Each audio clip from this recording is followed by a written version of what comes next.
북한 비핵화는 실패했습니다. 지난 30년간 문제는 정치라고 생각하는데 시간 때우기, 폭탄 돌리기, 북핵 대비는 종합 처방이 필요한데 한 방이 있다. 국민을 속여서 이제는 더 이상 폭탄을 돌릴 데가 없는 막다른 골목에 처해 있습니다. 비대위원장님께서 말씀하신 1993년 3월 12일 북한이 NPT 탈퇴를 선언한 날이고 지금 한 30년이 지났는데 북한 비핵화는 실패했습니다. 그렇다고 북한을 억제할 수 있는 확실한 카드도 지지 못했습니다. 삼축체계를 한다고는 하지만은 북한의 핵미사일을 쏘면 우리 땅에 한 발도 안 떨어뜨리도록 제거할 수 있는 군사적 수단도 아직도 미흡합니다. 또 떨어지면 우리 민방위 체제, 핵전 대비태세 안 돼 있습니다. 하늘에서 날라오는 위협은 비행기, 장사정 포탄, 그리고 미사일을 볼 수 있는데 아무 위협도 안 되는 항공기 위협에 대비해서 적기 내섭 이런 훈련이나 하고 있습니다. 이 모든 것을 다시 세팅해야 됩니다. 지난 30년간 우리 정치의 문제라고 저는 문제는 정치라고 생각하는데 시간 때우기, 폭탄 돌리기, 그리고 북핵 대비는 종합 처방이 필요한데 한 방이 있다. 신기루 같은 한 방을 정치적 프로파간다를 하면서 국민을 속여서 이제는 더 이상 폭탄을 돌릴 데가 없는 막다른 골목에 처해 있습니다. 저는 벤치마킹 할 것을 하나 갖고 왔는데 미국이 9.11 테러가 2001년 9.11 나고요. 딱 1년 후인 2002년 9월 7일 날 이 블루프린트라고 그럽니다. 이 국가안보 전략하고 홈랜드 시큐리티라는 걸 만들어서 우리 잘 아는 국토안보부도 만들었죠.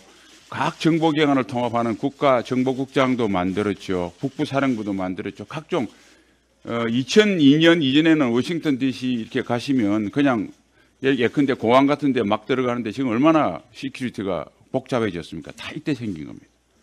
그때 미국이 누가 잘못했니, 뭐 총리가 대통령이 책임을 지니 이런 거 안 했습니다. 대비를 위주로 했습니다. 우리는 어떻습니까? 우리가 만약 이런 게 일어났으면 대비책보다 아마 책임 논쟁으로 국회에서부터 날새는 줄 몰랐을 겁니다. 그래서 우리도 이제 블루프린트 이 계기로 해서 당정이 협의를 해서 국가 차원의 종합대비계획을 세워야 된다.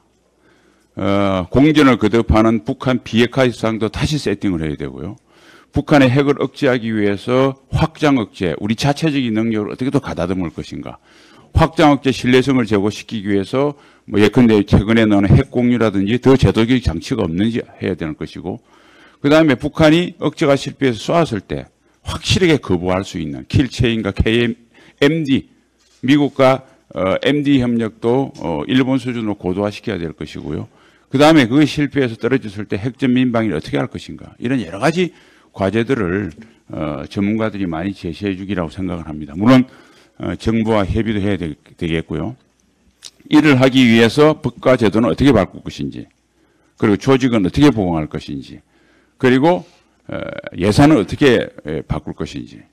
뭐 예를 들면 국방 예산 같은 경우에 지난 30년간 구매력 지수 비교해서 북한에 비해서 3배를 투입을 했습니다. 그런데 왜 30년 전보다 지금 더 북한의 핵 위협에 시달려야 되는 거죠. 그래서 예산도 돈의 문제가, 돈의 크기의 문제가 아니라 방향의 문제다. 저는 그렇게 생각합니다. 이 모든 것을 종합적으로 정리할 수 있는 블루프린트를 이번 기회에 만들었으면 좋겠습니다. 이상입니다.